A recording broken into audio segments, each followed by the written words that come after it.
नमस्कार, डेली 24 भारत देख रहे हैं आप। आपके साथ मैं हूं स्वीट एडिक्शन। न्यूनतम समर्थन मूल्य यानी कि एमएसपी के लिए कानूनी गारंटी और अन्य मांगों को लेकर किसान फिर से दिल्ली कूच करने को तैयार है। रविवार को 101 किसानों के एक समूह ने पंजाब हरियाणा सीमा पर शंभू धरना स्थल से दिल्ली की ओर अपना मार्च फिर से शुरू करने की कोशिश की।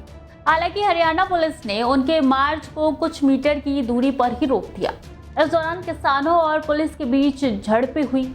पुलिस ने प्रदर्शनकारियों को तितर-बितर करने के लिए आंसू गैस की गोली दागी।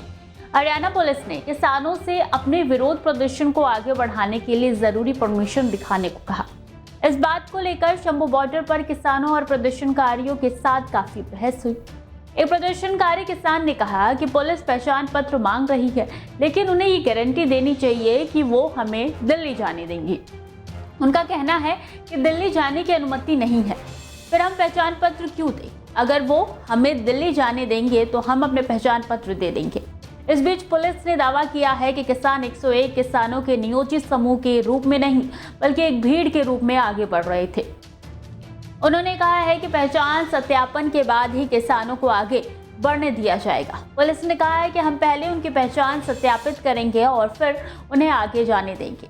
हमारे पास 101 किसानों की सूची है, लेकिन ये वही लोग नहीं है, वो हमें अपनी पहचान सत्यापित नहीं करने दे रही हैं और भीड़ के रूप में आगे बढ़ रही हैं। हालांकि किसानों ने इससे इनकार करते हुए कहा है कि उन्होंने पुलिस को कोई सूची नहीं दी है। वहीं किसानों के दिल्ली की ओर मार्च करने के नए प्रयास को देखते हुए पंजाब हरियाणा सीमा पर सुरक्षा बढ़ा दी गई है और उनके आगे बढ़ने को रोकने के लिए बैरिकेड्स लगा दिए गए हैं। सीमा पर धारा 163 के तहत निषेधाज्ञा में लागू किया गया है, जिसके तहत 5 से अधिक लोगों के एकत्रित होने पर रोक लगी है। शंभू के अलावा पंजाब और हरियाणा के बीच खनौरी सीमा को 4 स्तरीय सुरक्षा के तहत सील कर दिया गया है, जिसमें 13 टुकड़ियां तैनात है। ये नया मार्च शुक्रवार को एक प्रयास के बाद हुआ, जिसके दौरान किसानों ने राष्ट्रीय राजधानी की ओर बढ़ने की कोशिश की थी, लेकिन सीमा पर सुरक्षा कर्मियों की ओर से आंसू गैस की गोली दागे जाने से कई प्रदर्शनकारियों के घायल होने के बाद उन्होंने अपना प्रयास स्थगित कर दिया था।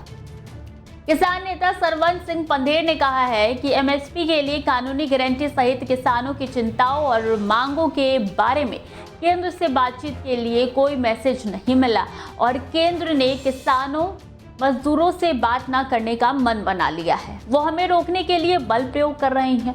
हम शांतिपूर्ण और अनुशासन के साथ दिल्ली जाएंगे, जैसा कि हमने कल किया था। मोदी सरकार बातचीत करने के मूड में नहीं है। पंधेर ने केंद्रीय कृषि मंत्री शिवराज सिंह चौहान पर संसद को गुमराह करने का आरोप लगाते हुए कहा कि कृषि मंत्री संसद को गुमराह कर रहे हैं। हम एमएसपी पर कानूनी गारंटी की मांग कर रहे हैं, लेकिन मंत्री चुप है। पंधेर ने आगे घोषणा की कि किसान पंजाब में भाजपा नेताओं के प्रवेश का विरोध करेंगे। उन्होंने कहा है कि किसान मजदूर मोर्चा और संयुक्त किसान मोर्चा का विरोध 300वें दिन में प्रवेश कर गया है, लेकिन केंद्र सरकार अभी भी अड़ी हुई है। हमने एक और बड़ी घोषणा की है कि हम पंजाब में भाजपा नेताओं के प्रवेश का विरोध करेंगे। हमें यकीन नहीं है, लेकिन हमने सुना है कि हरियाणा के सीएम नायब सिंह सैनी और केंद्रीय मंत्री नितिन गडकरी अमृतसर जा रहे हैं। हम पंजाब के किसानों से राज्य में उनके प्रवेश का विरोध करने का आह्वान करते हैं। पंधेर में पंजाब में भगवत मान के नेतृत्व वाली आम आदमी पार्टी सरकार पर केंद्र के साथ साठगांठ करने का भी आरोप लगाया गया है। इसी के साथ खबरों में फिलहाल इतना ही।